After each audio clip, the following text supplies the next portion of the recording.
In this American English pronunciation video, we're going to talk about places.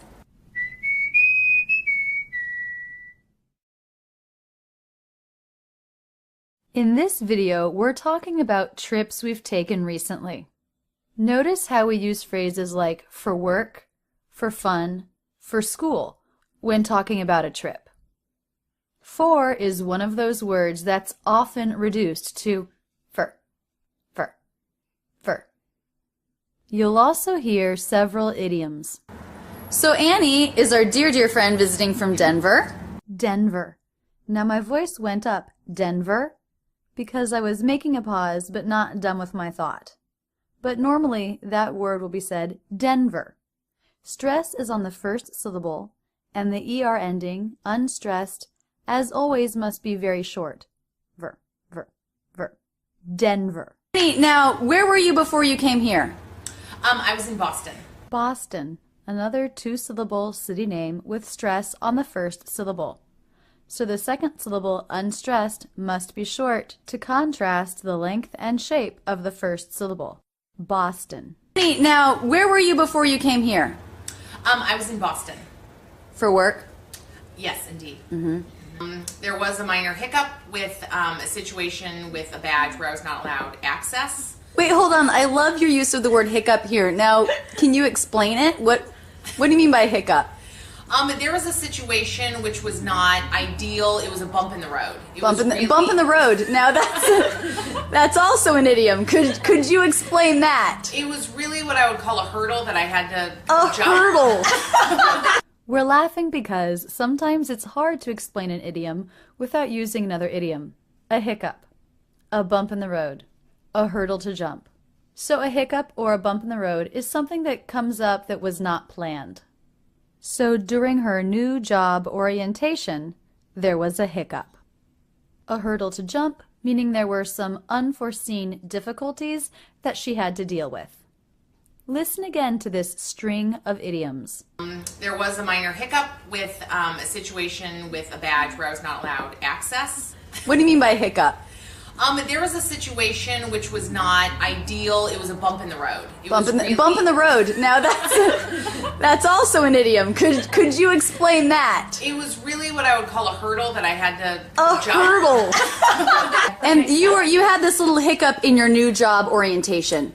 Yes. How excited are you though for your new job? I'm excited. It's a great opportunity. Just such an amazing experience to really meet some new people. This is all very genuine. Yeah. I may or may not be putting you on the spot. To be put on the spot, or to put somebody on the spot. This is an idiom that means to ask somebody to do something or make a decision without preparation, and maybe in front of other people. In this case, I'm putting Annie on the spot because I'm asking her to talk about something in front of the video camera with no preparation. Here the T in put is a flap T, or a D sound, because it comes between two vowels when we link the words together. Put on the spot. Putting you on the spot. Could you explain that idiom? That means that you are the focal point. You are really, there is a certain amount of pressure. And there was no preparation, maybe. No preparation. It's spontaneous. It's you didn't know you were going to be asked to speak. Yes. Now the other idiom you came up with was hot seat. Yes, it was. Can you make up a sentence with hot seat? Man, I hate being in the hot seat when topic turns to something I am not quite comfortable answering. Yeah. Shall I take you off the hot seat? Please do, Rachel. Now, Catherine, you were saying earlier that you've been on a trip recently. Yes, I went to Baltimore. Oh, I thought you went to D.C. I went to D.C. too. Two more place names. Baltimore. Stress is on the first syllable, so that should be the longest. After the stressed syllable, the voice will come down in volume and pitch, so the last syllable, more, will be quick, low in pitch, and low in volume. Baltimore. With DC, it's just the opposite. Stress is on the last syllable. Anytime you're naming something by a list of letters like DC or HBO or MLK, stress is always on the last letter. So that letter will be the longest and have the most shape. DC. see. DC. So tell me a little bit about that trip. To DC? Well, either one. Well, I went to a college in DC, and I looked at a fashion show, and looked at portfolios, and So this was for work. this is for work. Well, thanks for telling me about your trips to Baltimore and DC. We were just talking, I went to India Oh, you did recently? about 4 years ago Was that for work or for fun? for fun. What did you do there? I studied Buddhism and Tibetan community politics. That sounds like it's for school. It was for school, but it was I took a semester off from college to go. Renee, and I hear that you took a trip last weekend. I did. Where did you go? I went to upstate New York, Nice. a town called Hudson, on the Hudson River.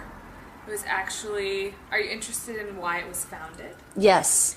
It was founded by whalers who originally whaled in Nantucket, but they decided to move their families up the Hudson River to another place that would still be on the water. Why did they want to move their families away from Nantucket? I don't remember that part of the story.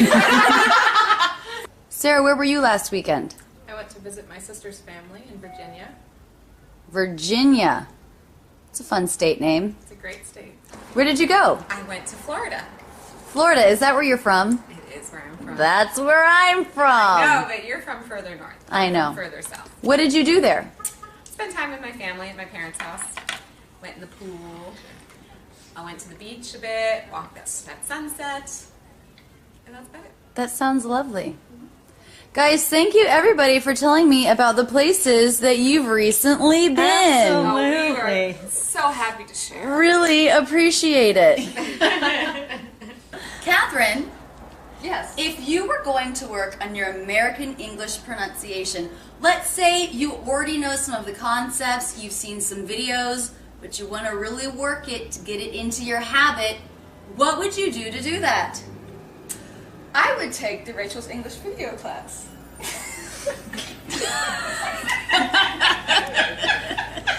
Do you mean the Rachel's English online course in July and August? I take the Rachel's English. Okay, who can keep a straight face in here? Because she can't. You know what To keep a straight face is to be able to do something without laughing.